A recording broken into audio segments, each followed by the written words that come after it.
into it. So today we are talking about narrowing our focus. Narrowing your focus and doing your one thing. I think we could probably all agree that one of the hardest things to do as entrepreneurs and as business owners is to maintain a narrow focus amidst all the things, right? All the things that are constantly competing for our time and for our attention. Y'all agree with that? Like it's, we got all these different options, all these different things, all these different distractions, all the different things that we can choose to spend our time on. What should I be working on? What's the most important thing to work on right now? Where do I commit my time this week? How do I stay motivated? How do I measure it all?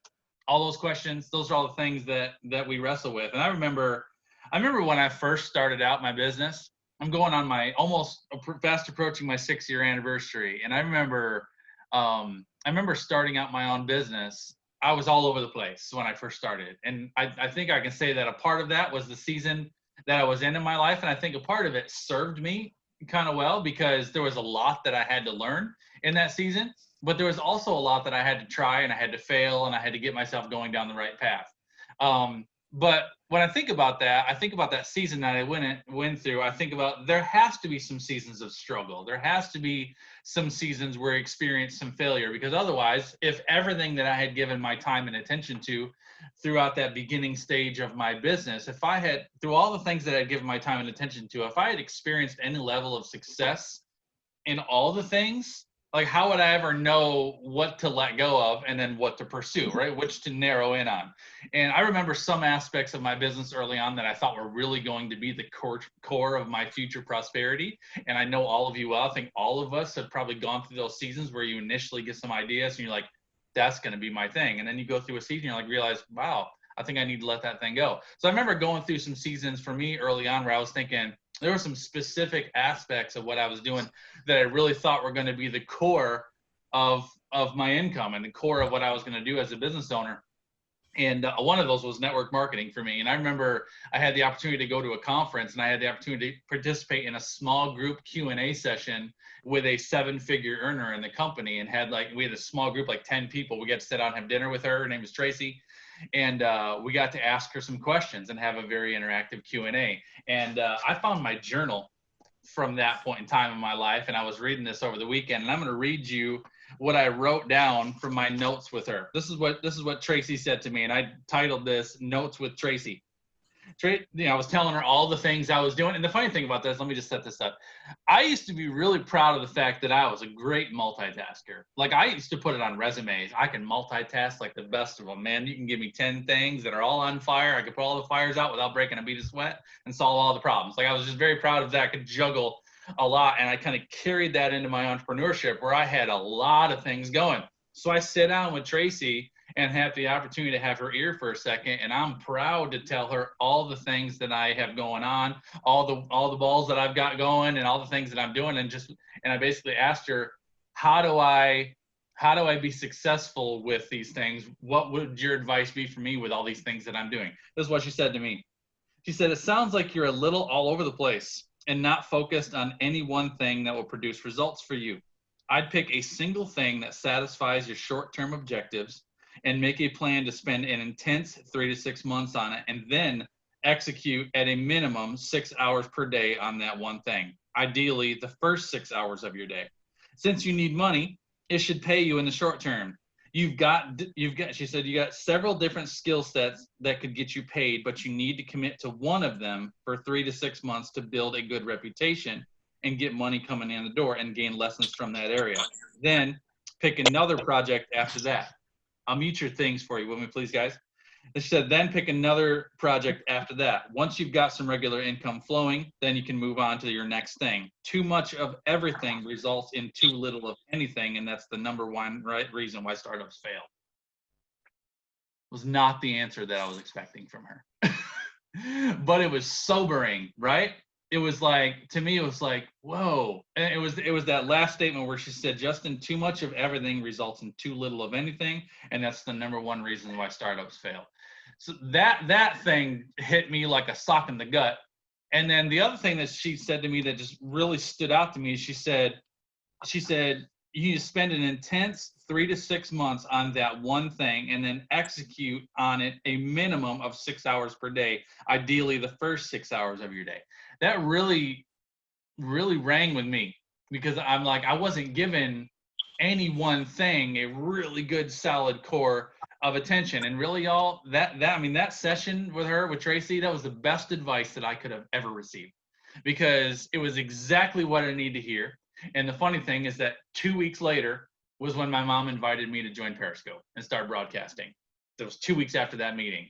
So it was like Tracy had just given me this sobering wake up call to stop trying to do so much and then narrow in on one thing. And then that's when I shifted into doing live streaming. So, when I went into this point, I found as I started live streaming, I'm like, I think this is my focus point. And I think I've shared with you guys before that when I started live streaming Periscope, I don't know, I had, I think 30 or 40 followers or something like that. And I monetized my first sale on Periscope for $500 in 11 days, right? It was significant for me. And I'm like, whoa, there's potential here. So I gave live streaming my all in. That was my focus point. And for 6 months, that was my one thing. And it changed my life completely. So the bottom line is that I stopped trying to do so many different things at once, and I shifted my focus to something that I knew I could develop into a very lucrative skill. I knew it was my best shot and my clearest path to create income and building a tribe and gaining valuable experience along the way. There's a great Oprah Winfrey quote that I've always loved that says, "You can have it all, you just can't have it all at once." Go ahead, Tammy. Sorry, I wasn't prepared. No problem. So I know that I'm getting ahead of you, but because I'm trying to focus on what you're saying. So do we focus on the one thing that we want to grow, or the one thing that we know that we're the best at or the most passionate? Let's save that question for the end. We'll see if I have it answered by the time we're done. Great question, though. All right, so back to Oprah's quote, "You can have it all, but you can't have it all at once." So what I was trying to do is I was trying to get it all at once. I was trying to put all the balls in the air and try to get all the things moving. And I was just trying to find the quickest thing that was going to make me a bunch of money. That's what I was doing. So the first most important and typically most difficult thing to finding focus is setting clear priorities, because it forces you to decide what you really want and subsequently what you probably need to live without. So setting clear priorities is important. And it reminds me of one of Courtney and I's favorite places to eat, which is actually an upscale buffet in a casino near where we live. Anybody? I love casino buffets, because what is it about them? They're incredible. Usually, I've had some bunk ones, but the one that's by our house is like crazy. But they have every delicious entree that you could possibly imagine. When we go, we usually go for Sunday brunch because they do surf and turf, and they got steak and prime rib and all the things, right? All the stuff. And it's this incredible place. But when we go, you have to really make up your mind about what you want, because it's not possible to have everything. And if you have too much of all the little things, you're going to get full too fast and then possibly miss out on what you really want to go for.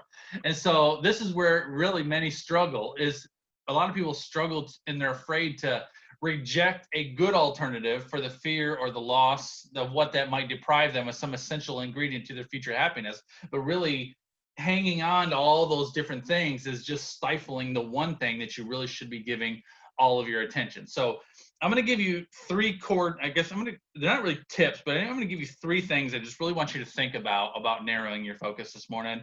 And we're just going to have just some conversation around this. All right. So the first one I'm going to give you, number one, is that vertical success is different than horizontal success. Let me explain that. A lot of startups struggle or fall into the trap of attempting to compete across multiple segments of their target market. Your success doesn't require you to serve all segments of your market. It just requires you that you serve one segment really, really, really well to start with, at least. And this is the difference between horizontal success and vertical success. Very few businesses are able to achieve real horizontal success, although many attempt it because it has the illusion of being the most profitable strategy. And I think a lot of people confuse a horizontal strategy with multiple income streams. That's different. People think, well, the only way I can get multiple income streams is if I could just go after all these different things. Multiple income streams is really about being great at one thing and learning how to leverage that one thing to create systems that pay you while you're sleeping. So that's different. So a lot of people, fall into this trap of trying to be too horizontal. And the thing is most horizontal players, when they truly try to get all the things, they really struggle to be profitable. Even big companies in that range struggle to be profitable. I think about GM, General Motors, right? General Motors is a horizontal player if there ever was one. They make about every type of vehicle known to man, right? They make cars, trucks, SUVs, big, small, short, wide, fat. They make every possible vehicle. They're catering to everyone out there. That's a horizontal business strategy. Now you think about Porsche. Porsche is a car company that focuses on one vertical segment of their market. And for most of the past few decades, GM has been one of the least profitable car companies in the world. And guess who's been the most profitable? Porsche. Year after year after year after year, Porsche is the most profitable car company in the world. That's a vertical strategy. So vertical positioning challenges you to focus on truly understanding that narrow niche consumer, developing the best possible product to meet their need, provide them with a premium service, and usually you'll collect higher fees. And this is why the premium brands and categories, from things like golf clubs to outdoor furniture, are niche players. They're not a convenience store. They're not selling everything. And the very definition of excellence is really to master something in particular. It's not only impractical for a business to attempt to be excellent at everything, it's also pretty much impossible. So narrowing your focus starts with a vertical business plan, all right? The second thing that I want to give you is that narrow is not the same as small. A lot of entrepreneurs struggle with equating narrow with small, and I've heard it a bazillion times. But Justin, if I narrow my audience, it's going to be so much smaller. Or how will I ever attract enough people to make money? Or if I condense what I offer and I limit my services, how will I ever get to the point of having multiple income streams?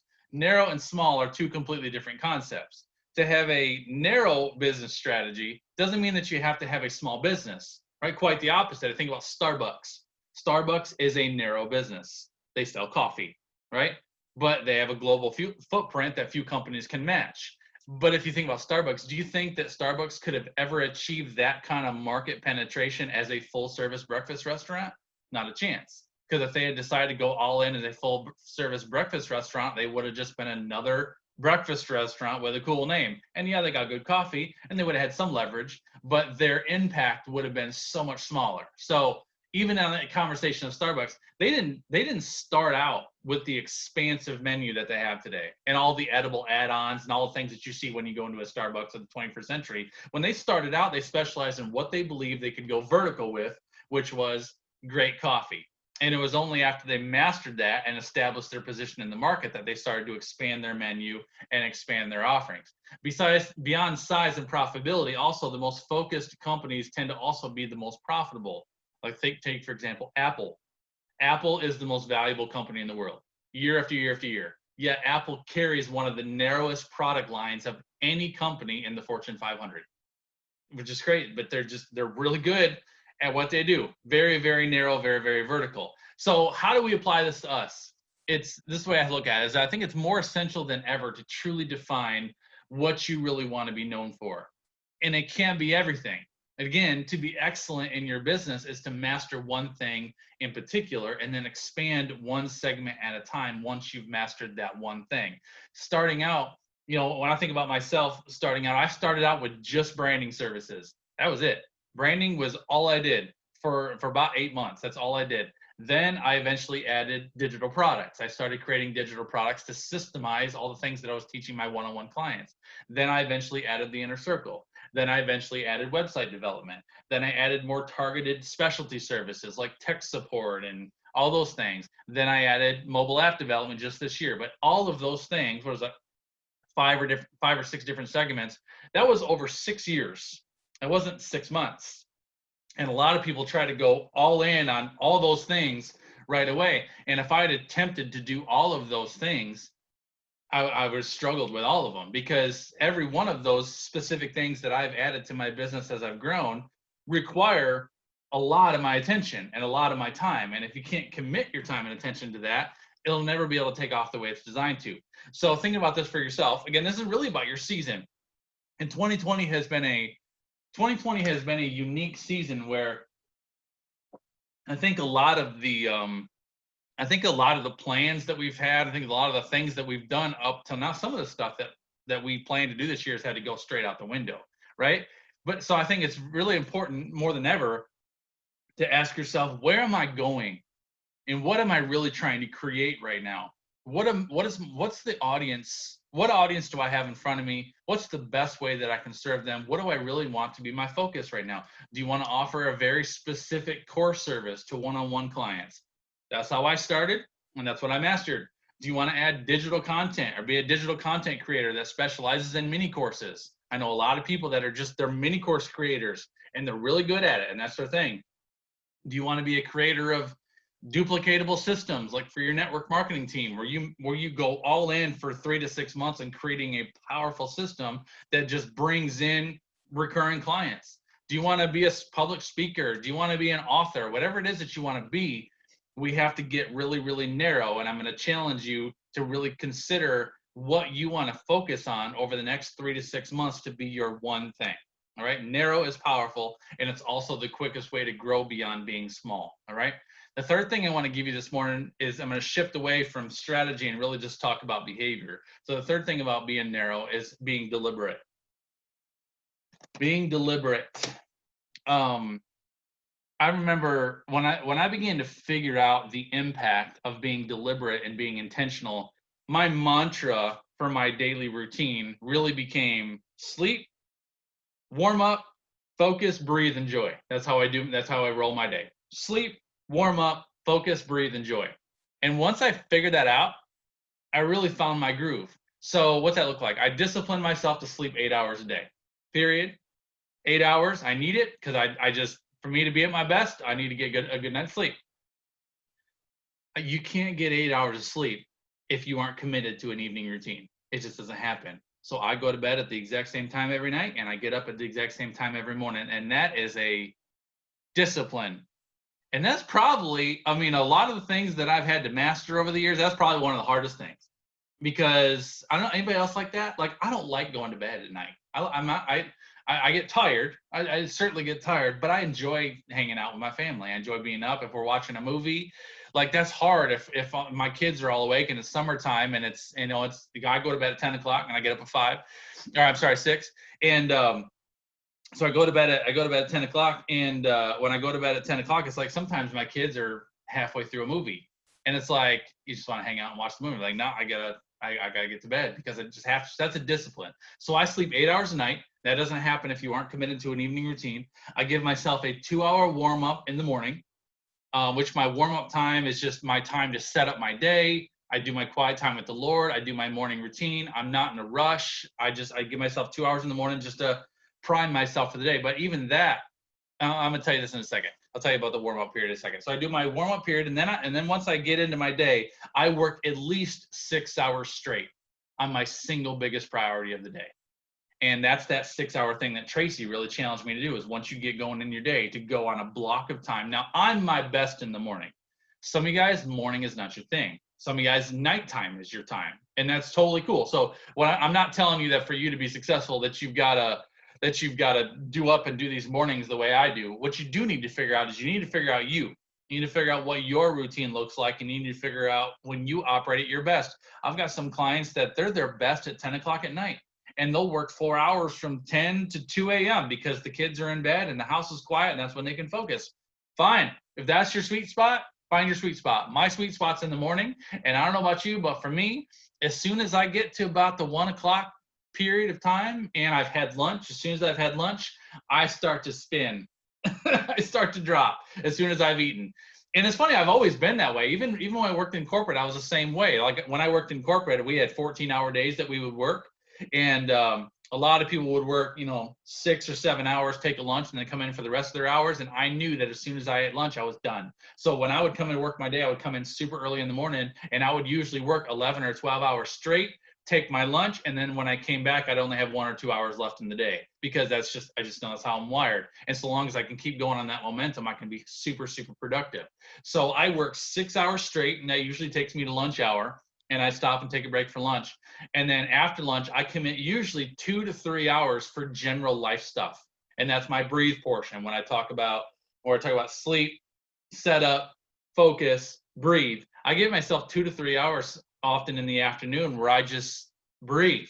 Sometimes I might go out and hang out outside with the kids. I might go for a walk, might take the dog for a walk, might hang out with Courtney. Sometimes I might go take a nap if I want to, but I just give myself a portion just to breathe. And so it just helps me stay sane and healthy, really. So I'm not feeling like a workaholic. And then once I've done that, depending on the day, I still have 5 hours left in my day to whether I want to explore new ideas and keep working, or whether I want to spend time with the family. I can relax. It really depends on the day. So my evenings are always variable, just depending on what I'm up to that particular day. But my structure of my day overall, that's how I go about my days.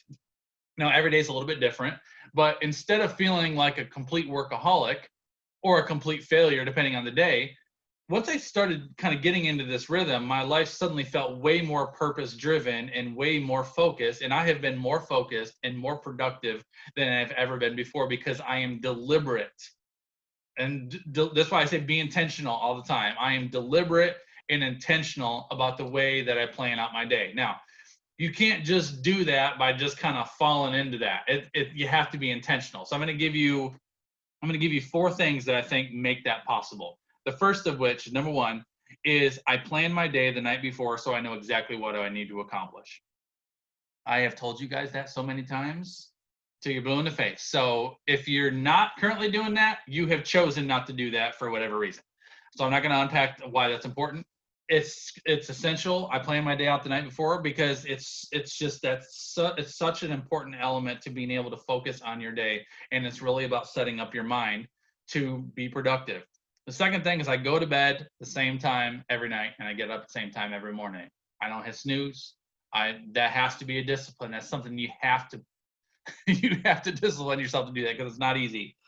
So those 2 things are crucial. The third thing is I eliminate annoyances in the evening so I can be hyper focused in the morning.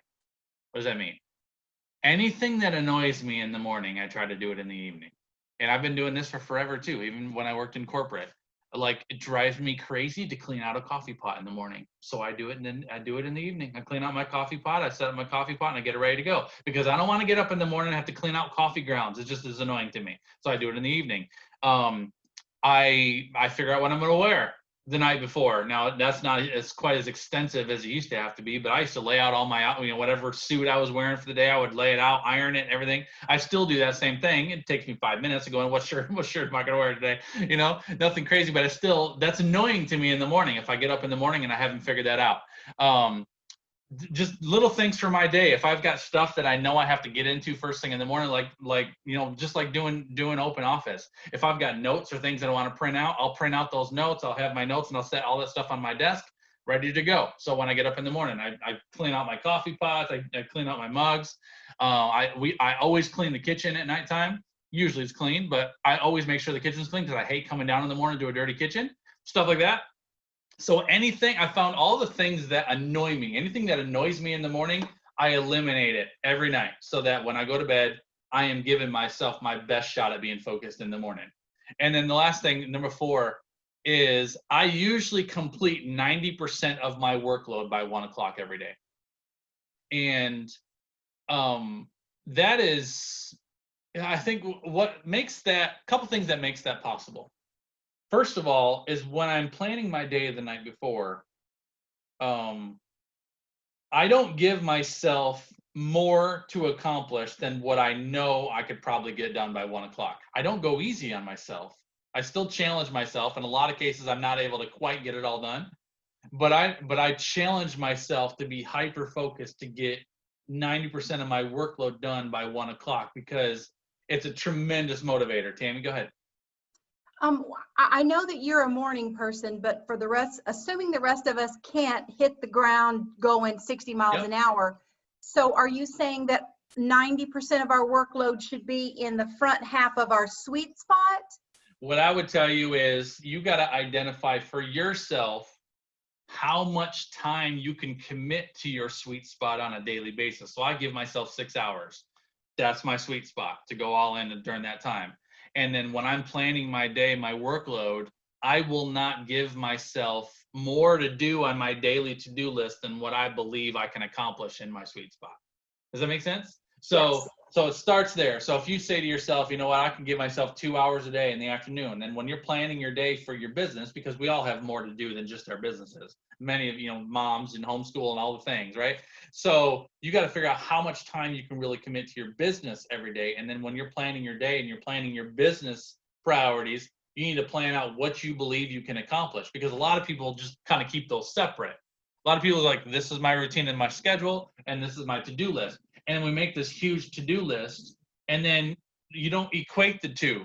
And so you get into your day, and you're working through your day, and you're like, man, it's 5 o'clock in the evening, and I've only knocked 2 things off my to-do list, right? So it becomes frustrating. It's a demotivator. It actually works against you. And I see Maddie said, I just watched a lecture on the positive effect of rhythm and ritual. Yes, rituals. I love the word rituals. And it's something that gets developed. And I'll tell you, when I first started doing this and I first started trying to really go all in on during that 6-hour period of time, it was like my body was fighting it. I didn't like it. I didn't like going to bed at a specific time every night. I didn't like having to get up at the exact same time in the morning. But once I started committing to it and getting in a groove of it, it completely shifted my level of focus and productivity. And now I plan my days around it. I set my schedule up around it. It's why I also theme my days the way I do. So, when I'm doing appointments, I usually schedule my days heavy with appointments on Tuesdays and Thursdays, because those are days that I know I'm not going to have time to sit and work on a website or create graphics or create content or any of that stuff. So Tuesdays and Thursdays, I know as I get into my schedule, I am going heavy with one-on-one clients. And that's my priority of the day. My one-on-ones are my priority today. So I prepare myself the night before, look at who I'm talking to tomorrow. What do I got to have done for them? What do I need to show them? I make sure when I come into each of their meetings, I've got their website links up, everything's ready to go. So I'm focused on those people. But then when I go into like Mondays or Wednesdays and I'm doing creating and designing and projects and all the stuff, I've got all that stuff laid out. So I know I'm crystal clear when I get up in the morning on exactly what I need to accomplish. So, that's important. And there's something powerful about that last point. Good morning, Daniel. It's nice to see you, buddy. When I say that I complete 90% of my workload by 1 o'clock every day, I give myself a challenging workload, but a reasonable one that I know I can get done, because I know once I get to that 1 o'clock period, there's a lot that can happen with the day. And I can't just work from sun up to sundown. That's what, that'll destroy my family. It'll destroy me. It'll wear me out. Right? I can't. I used to do it, man. I used to get up with no plan, no schedule, no nothing. Just be like, how much can I get done today? And I would just sit and I would grind on the computer all day long. And I would squeak every bit of time I could out of my day. And I would go to bed completely exhausted. And then I'd wake up and try to do it again. And then what would happen is I would be sick all the time. I cannot remember the last time I was sick. I just realized that. Cannot remember the last time I was sick. It's been like a year and a half easily. And it's probably about a year and a half that I really started figuring this schedule out for myself, because I have a lot of balance. I still get a ton of work done every week, but it's just really, really intentional. So being deliberate, it's the main thing I want to challenge you with this morning. The last thing I want to challenge you with is just being deliberate with your routine is an essential component to being focused. So kind of gave you 2 elements of it: is being deliberate with your routine, and then being really strategic and narrow with your strategy, and putting together a vertical business plan for yourself over this next 3 to 6 months. Those are the things I think are essential to being narrow, to being focused, and accomplishing the most important things in this back half of the year. Let me pause there for a second. Now, Tammy, did I answer the question that you have, or do you want to ask it again? I want to reframe it. It's the one I just asked. Okay. When you threw me for a loop when you said ritual versus your to-do list. Mm-hmm. So in my world, I don't theme my days, but I wrote down that I should gather or create themes or like-minded activities and focus more heavily on like maybe a like-minded group of activities. Yes? Yes. That's blocking. That's strategic blocking. Yeah. So like for me, for example, Mondays, I am in the creative mode.